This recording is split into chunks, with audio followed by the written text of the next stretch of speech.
सो hey guys, मैं हूं आसिम और स्वागत करता हूं आप सबका हमारे YouTube channel AV let's crack it में। सो गाइस, जामिया ने अपना रजिस्ट्रेशन बंद कर दिया है अभी, और साथ में कोई नोटिस वगैरह नहीं आई है एक्सटेंशन की अभी तक।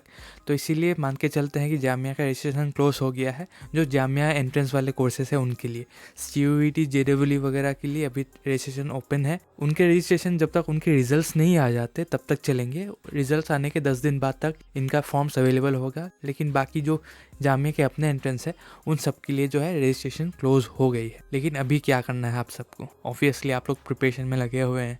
जो लोग भी ये वीडियो देख रहे हैं उनके लिए ये बहुत क्रूशियल टाइम है, और इस टाइम का आपको सही यूटिलाइजेशन करना है। इसीलिए आप लोगों से बहुत सारे लोग मुझसे पूछ रहे थे कि कैसे स्ट्रेटजी बनाया जाए। ये जितने भी दिन बचे हुए हैं, जैसे मान लीजिए जिनका लास्ट में है, जैसे जून में जिसका एग्ज़ाम है, उनके पास ऑलमोस्ट 70 डेज़ है, 2 महीने से ज़्यादा है। लेकिन किसी अप्रैल में भी है, किसी का मई के स्टार्ट में भी है। तो उनके लिए ज़्यादा टाइम नहीं है। उनको तो ये टाइम बहुत अच्छे से यूटिलाइज करना पड़ेगा और अच्छे से एक स्ट्रेटजी बनानी पड़ेगी प्रिपरेशन के लिए। तो इसलिए मैंने सोचा कि इस वीडियो के द्वारा आपको एक ओवरव्यू दे दूं कि आपको कैसे प्रिपरेशन करनी चाहिए, कौन से आप टॉपिक्स को पकड़ सकते हैं, और इन डिटेल में हम अच्छे से बात करेंगे। ये आप मान लीजिए एक स्ट्रेटजी होगी। मैं 30 डेज 45 डेज स्ट्रेटजी वाला वीडियो के ऊपर काम कर रहा हूँ, तो ऑब्वियसली वो थोड़ा टाइम तक आ जाएगा।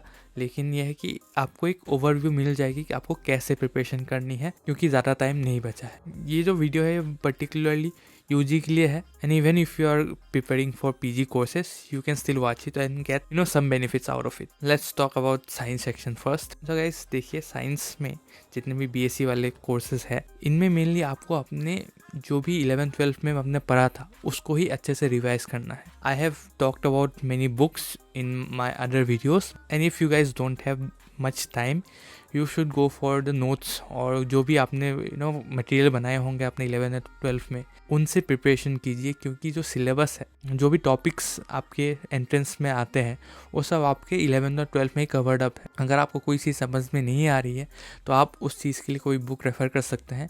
लेकिन जो भी टॉपिक्स है वो आपके 11th और 12th के सिलेबस के अंदर ही है। चाहे फिज़िक्स हो गया, चाहे केमिस्ट्री हो गई, चाहे मैथ्स हो गया, या बायोलॉजी हो गई। इन सब चीज़ें आपकी जो 11th और 12th में आपने बुक्स पढ़े थी वहाँ से ही आती है। नो डाउट थोड़ा बहुत लेवल चेंज हो सकता है, लेकिन जो बेसिक्स है सब कुछ आपके वहाँ से ही आते हैं। First of all make sure कि आपके कॉन्सेप्ट्स क्लियर है। आप एक बार सिलेबस देख लीजिए अपने पर्टिकुलर एग्ज़ाम का, फिर उसको देख के ही अपना स्ट्रेटेजी बनाइए। फर्स्ट अपने सारे जो डाउट्स हैं, जो भी आपके वीक टॉपिक्स हैं, जहाँ से क्वेश्चंस आ रहे हैं, उनको पहले कवर कर लीजिए, कॉन्सेप्ट्स क्लियर कर लीजिए। क्वेश्चंस तो होते रहेंगे, लेकिन फर्स्ट आपको अपनी कॉन्सेप्ट्स को क्लियर करनी है। नेक्स्ट मेन थिंग की क्वेश्चंस प्रैक्टिस करना है। साइंस में जितने भी मैंने देखा है, क्योंकि बहुत सारे अलग अलग टाइप्स के भी क्वेश्चंस आते हैं, तो इसीलिए आपको एक ब्रॉड अंडरस्टैंडिंग होनी चाहिए और आपके पास एक प्रैक्टिस होनी चाहिए अच्छी खासी। तभी जाके आप जो क्वेश्चंस आते हैं उसको टैकल कर पाएंगे। नेक्स्ट बुक्स प्रेफर कर लीजिए, जो भी आपके स्टडी बुक्स है या जो भी गाइड बुक्स है, नीचे डिस्क्रिप्शन में भी लिंक मिल जाएगा, वहाँ से पे आप चाहे तो परचेज़ कर सकते हैं। और एक बात है कि अगर आप नॉर्मल BSc के लिए प्रिपेयर कर रहे हैं तो वहाँ पे GK भी आता है। 25 क्वेश्चन ऑलमोस्ट GK के रहते हैं 100 में से, तो GK के लिए आपको अलग से प्रिपरेशन करनी पड़ेगी। तो उसके लिए आप मेरा लास्ट सेक्शन देख लीजिए कि GK में कौन से क्वेश्चन आते हैं। और वन थिंग कि आपको मॉक टेस्ट लगाना चाहिए। मॉक टेस्ट आपको जहाँ से मिल रहा हो वहाँ से आप ट्राई कर सकते हैं। 100 क्वेश्चंस के मॉक टेस्ट लगाइए अच्छे खासे, क्योंकि 100 मार्क्स का ही आपका पेपर होता है, और उससे ही आपको अच्छी खासी नॉलेज हो जाएगी, अच्छी खासी एग्ज़ाम का एक्सपीरियंस हो जाएगा। मैं भी मॉक टेस्ट रिलीज़ करने वाला हूँ, लेकिन मैंने अब तक सोचा नहीं कि साइंस कोर्सेज के लिए लाऊं। बट इनकेस आपको चाहिए, साइंस वाले सेक्शन के लिए भी मॉक्स चाहिए, तो मैं उसके लिए भी रेडी कर दूंगा। आप बस कमेंट या मेरे को टेक्स्ट कर दीजिएगा। इफ़ आप में से ज़्यादा लोग का रेस्पॉन्स आया, then I will surely make mocks of science exams as well. तो मेन जो सब्जेक्ट्स, जो कोर्सेज हैं जिन पे डिमांड भी बहुत ज़्यादा है, जैसे BLLB, BA psychology, BA geography, BA pol science, फिर BTTM, देन BHM हो गया, देन BCom BBA, इन सब कोर्सेज के लिए मेन जो फंडा है वो 4 टॉपिक्स पे ही घिरा हुआ है। First English, then reasoning, then आपका जनरल अवेयरनेस, लास्ट में आपका एप्टीट्यूड जो क्वांट्स का सेक्शन है। और अगर आप BLLB के लिए जा रहे हैं तो वहाँ पे आपको लीगल की भी ज़रूरत होती है। इन सब चीज़ों के लिए जो मेन पोर्शन आपको कवर करने चाहिए, और जो मैक्सिमम टॉपिक से क्वेश्चंस आते हैं, अगर उन सब की बात करें तो if we take English first, then you should really prepare for comprehension and I am sure आपने अपने 11th और 12th में ये बहुत किया होगा प्रैक्टिस, जो रीडिंग कॉम्प्रिहेंशन के क्वेश्चंस होते हैं। नो डाउट इसमें जो है MCQs में होंगे, यहाँ पे भी आपको एक अच्छी खासी पकड़ अच्छी होनी चाहिए, और इसलिए मैं कहूँगा कि कोई अच्छा बुक उठाए। आपको नीचे डिस्क्रिप्शन में मिल जाएगा इंग्लिश रिलेटेड बुक्स, आप वहाँ से परचेज कर सकते हैं, no doubt. And reading comprehension तो हो गया, साथ में और एक पोर्शन है इडियम्स एंड फ्रेजेस, वहाँ से भी अच्छी खासी क्वेश्चन आते हैं, उसको आप देख लीजिएगा। प्लस एंटोनिम्स सिनोनिम्स ये भी अच्छा खासा देखने को मिलता है हमें एग्जाम्स में। प्लस सेंटेंस रीअरेंजमेंट भी देखने को मिलता है। Plus fill in the blanks या आप क्लोजेट टेस्ट कह लीजिए, वो भी आता है, उसमें भी 4-5 क्वेश्चंस कभी कभी देखने को मिलते हैं। प्लस आपके नाउन, प्रोनाउन, आर्टिकल, ये सब भी ग्रामर के जो पार्ट हैं, इन सब को भी आप अच्छे से कर लीजिएगा। कोई भी अच्छा ही ग्रामर का बुक उठाइए, आप जितना भी हो सके वहाँ से अच्छी खासी अंडरस्टैंडिंग बना लीजिए, जिससे कि आपका इंग्लिश में जो है अच्छा खासा आप कवर कर पाए और अच्छी खासी स्ट्राइक रेट हो आपकी, जो इंग्लिश वाला पार्ट है आप ज़्यादा से ज़्यादा कर पाए। बहुत से एग्जाम्स में इंग्लिश कोडिंग रहता है, ये बात जान लीजिए। नेक्स्ट अप इज़ रीजनिंग की मैं अगर बात करूँ तो रीजनिंग में काफ़ी चीज़ें आती है और काफ़ी वास्ट है। अगर मैं सिलेबस की बात करूँ रीजनिंग की, तो इसमें आपको number series, analogy, coding, decoding हो गया, then blood relation, family relation, ये सब हो गया, देन सीरीज़ कंप्लीशन भी है, देन आपका जो अल्फ़ाबेट सीरीज़ है वो भी आता है, फिर ऑड वन आउट है, फिर अरेंजमेंट है, और भी बहुत सारी चीज़ें हैं यार। मैं अच्छे से इस बारे में बात करूँगा और एक वीडियो में, लेकिन ये सब चीज़ें आप अगर कवर कर पाएँ, ये नॉर्मली यही सब चीज़ों से ज़्यादा आता है, लेकिन सिलेबस में तो और भी है, क्लॉक वगैरह भी होती है। नो डाउट आपको ये सब चीज़ें आनी चाहिए, इसीलिए इन सब टॉपिक्स को स्पेशली आप देख लें, और अदर टॉपिक्स के ऊपर भी बात करेंगे बाद में। लेकिन रीजनिंग में 30-40% क्वेश्चंस होते हैं यूजी में। यूजी के जितने भी कोर्सेज हैं, आप किसी भी कोर्स में ले लीजिए, 30-40% क्वेश्चंस आपको मिलेंगे रीजनिंग पार्ट से।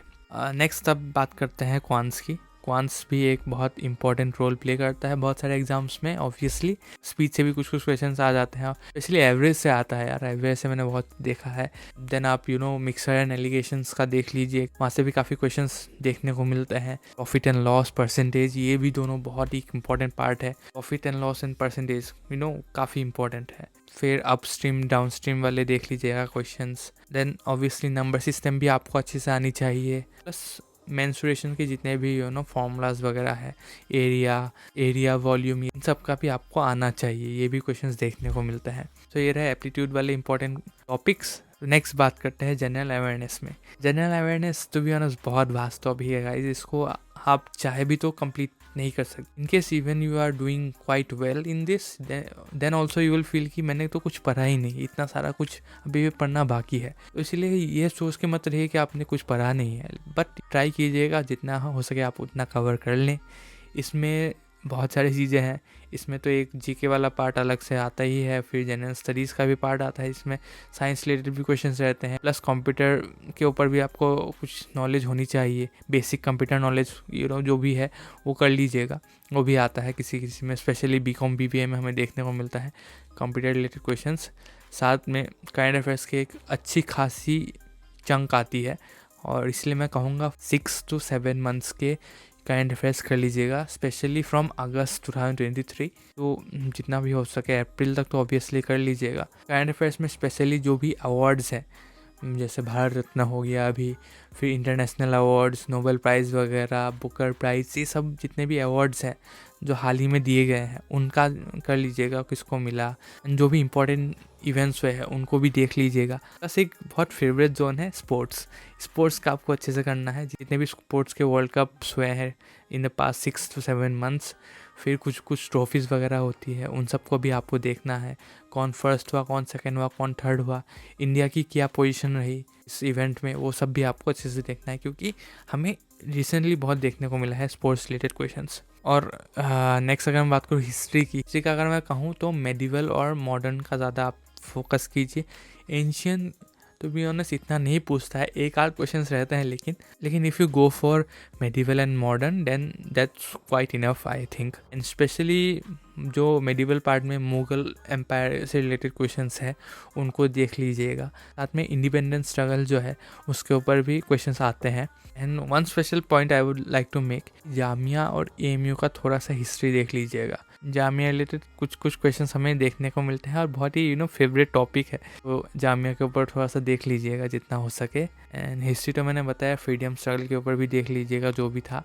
प्लस पॉलिटी में आप फंडामेंटल ड्यूटीज़, फंडामेंटल राइट्स, जो भी फर्स्ट मिनिस्टर्स थे, जो भी फर्स्ट कैबिनेट था वहाँ से देख लीजिएगा। और एक चीज़ है फेस्टिवल्स वगैरह हो गया, फिर डेट्स, जैसे इन 5-6 महीने में लास्ट के जो भी डेट्स हैं, जैसे कि डायबिटीज़ डे, फिर एनवायरनमेंट डे, ये सब कब कब होता है ये सब भी देख लीजिएगा। और एक बहुत ही इंपॉर्टेंट पार्ट है स्टैटिक जीके का, वो है longest in India, longest in world, largest in India, largest in world. ये जो टॉप स्टैटिक जीके के पार्ट है ये सब को आपको अच्छे से करना चाहिए। Plus first in India, first in world, ये सब भी कर लीजिएगा। इन case you don't have Lucent या कोई भी जीके बुक खरीद लीजिए, डिस्क्रिप्शन में लिंक मिल जाएगा, वहाँ से खरीद के आप जो स्टैटिक वाला पोर्शन है ये सब अच्छे से कर लो गाइस, बहुत काम आएगा। वहाँ से बहुत क्वेश्चंस देखने को मिलते हैं। और जीके के ऊपर एक अलग से वीडियो बनानी पड़ेगी गाइस, ऐसा नहीं चलेगा। इसमें बहुत सी चीज़ें हैं जो मेरे को और भी बात करनी है आपसे, तो आई थिंक कि अच्छे से और एक वीडियो में बात करेंगे इसके ऊपर। आज के वीडियो बहुत बड़ा हो चुका है अब तक, इसलिए मैं नहीं चाहता कि और बड़ा हो। एंड वन थिंग कि जो मॉक टेस्ट है सीरियसली आपको ट्राई करनी चाहिए, जितने भी हो सके आप मॉक टेस्ट ट्राई कीजिए।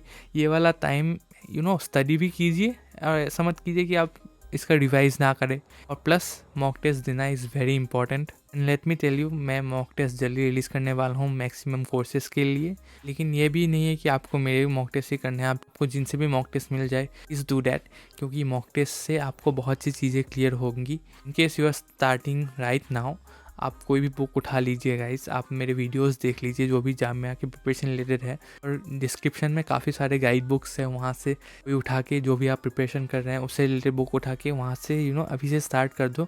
टाइम बहुत कम है आप सबके पास, कहीं ना कहीं इसको हमें फ्रूटफुल वे में यूटिलाइज करना है। मैं सोच रहा हूँ कि एक सीरीज़ ऑफ वीडियोज़ निकालेंगे टोटली कैसे प्रिपरेशन करनी है, कौन से टॉपिक्स से ज़्यादा क्वेश्चन आ रहे हैं, कौन से टॉपिक्स को ज़्यादा फोकस से देखना है, क्या ट्रेंड्स हैं और क्या हो सकते हैं इस बार, हम सब के बारे में बात करेंगे।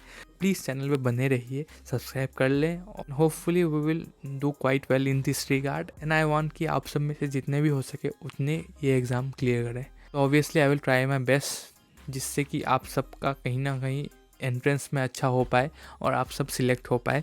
For that I am working quite hard these days, and hopefully results अच्छे होंगे, no doubt. I think we should end this video right now, because काफ़ी बड़ा हो चुका है। अगर आपको ये वीडियो अच्छा लगा हो तो प्लीज़ लाइक कीजिए, चैनल को सब्सक्राइब कीजिए और बने रहिए इस चैनल पे। मिलेंगे और एक नए वीडियो के साथ, तब तक के लिए जय हिंद, जय आसम।